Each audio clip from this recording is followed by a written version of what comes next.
नमस्कार।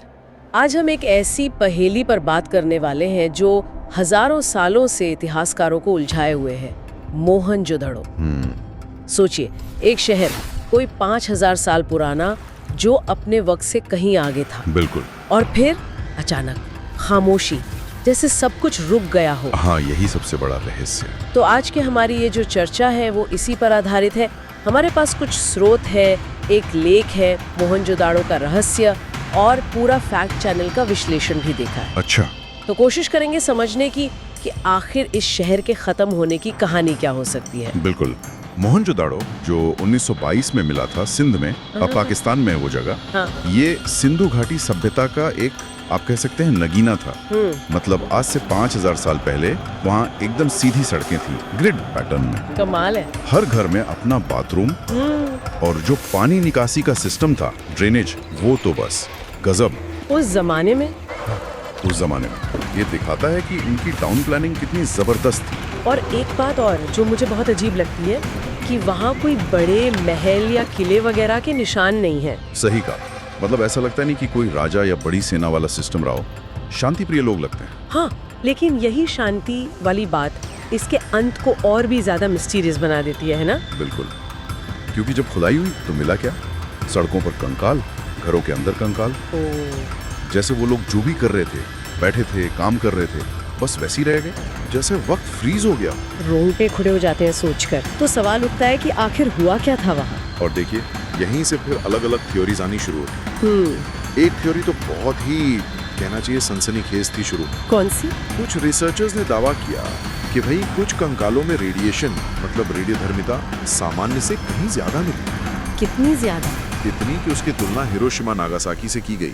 क्या 5000 साल पहले? हाँ, और साथ में ये भी कहा गया कि कुछ जगहों पर दीवारें पिघलकर कांच जैसी बन गई हैं, फ्यूज्ड ग्लास जिसे कहते हैं। ओह, जो सिर्फ बहुत ही ज्यादा, मतलब शायद 1500 डिग्री सेल्सियस तापमान पर ही होता है। तो क्या वो लोग ये कह रहे थे कि कोई प्राचीन परमाणु हमला हुआ था? इशारा उसी तरफ था। ये थियरी उछली तो बहुत, लेकिन ये सुनने में ही कितना अविश्वसनीय लगता है।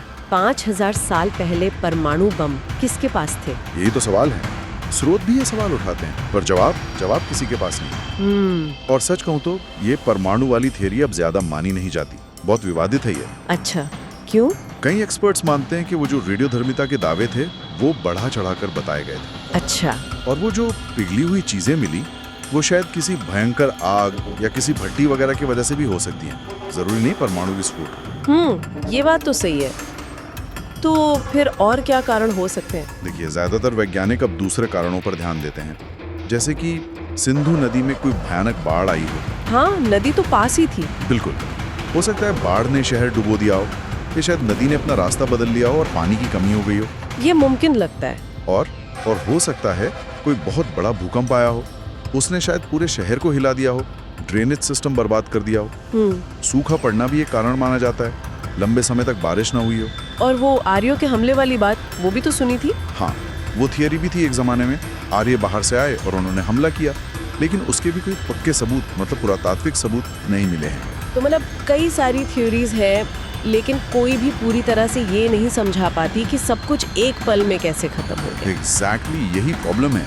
ये अचानक सब खत्म वाली पहेली किसी एक थ्योरी से हल नहीं होती। लेकिन मैंने पढ़ा कि हाल में कुछ नया पता चला है, हरियाणा के राखीगढ़ी से। हाँ, ये बहुत ही महत्वपूर्ण खोज है। राखीगढ़ी भी सिंधु घाटी सभ्यता का ही एक बड़ा शहर था जी। वहाँ जो कंकाल मिले उनका डीएनए टेस्ट किया गया। और उससे क्या पता चला? उससे ये पता चला कि वो लोग यहीं के थे, दक्षिण एशिया के ही मूल निवासी थे। बाहर से किसी बड़े हमले या लोगों के आकर बसने का कोई जेनेटिक सबूत नहीं है। अरे वाह। और सबसे मजेदार बात, उनके जीन्स, उनके डीएनए के अंश आज भी हम करोड़ों भारतीयों में मौजूद हैं। तो इसका मतलब वो लोग पूरी तरह मारे नहीं गए, वो कहीं गायब नहीं हुए। लगता तो यही है। राखीगढ़ी का सबूत ये इशारा करता है कि शायद वो लोग धीरे धीरे उस जगह को छोड़कर कहीं और चले गए। अच्छा। और शायद आसपास की दूसरी बस्तियों में जाकर घुल मिल गए। तो ये तो अचानक विनाश वाली पूरी कहानी पर ही सवाल उठा देता है। बिल्कुल। अब सवाल ये है कि अगर कोई बड़ी आपदा या हमला नहीं हुआ तो फिर लोग अपना इतना बढ़िया, इतना विकसित शहर छोड़कर गई क्यों? हाँ क्यों, क्या वजह रही होगी? अब देखिए, यहीं पर कुछ और दिलचस्प पर थोड़ी अटकलों वाली बातें भी सामने आती हैं जिनका जिक्र स्रोत करते हैं। जैसे कि कुछ मोहरें मिली हैं वहां से, जिन पर कुछ ऐसी आकृतियां बनी हैं जिन्हें कुछ लोग उड़न तश्तरी मतलब यूएफओ जैसा बताते हैं। सच में? हाँ, और एक वो मशहूर मूर्ति है ना जिसे पशुपति या आदिशर कहते हैं, हाँ हाँ देखी है। उसकी जो बैठने की मुद्रा है और सिर पर जो पहना हुआ है उसे कुछ लोग आधुनिक पायलट की गियर जैसा मानते हैं। क्या बात कर रहे हैं? या मतलब कोई खोई हुई टेक्नोलॉजी? या फिर जैसा स्रोत हल्के से इशारा करते हैं, क्या कोई बाहरी संपर्क था, एलियंस? ओह, ये सोचने में ही कितना रोमांचक है। क्या हमारी प्राचीन सभ्यताएं इतनी आगे थीं जितना हम सोच भी नहीं सकते? कौन जाने। सच तो यही है कि 5000 साल गुजर गए, लेकिन मोहनजोदड़ो की वो शांत गलियां आज भी अपना राज दबाए बैठी हैं। शहर क्यों उजड़ा, कैसे उजड़ा, इसका कोई एक पक्का जवाब आज तक नहीं मिला। सही बात है।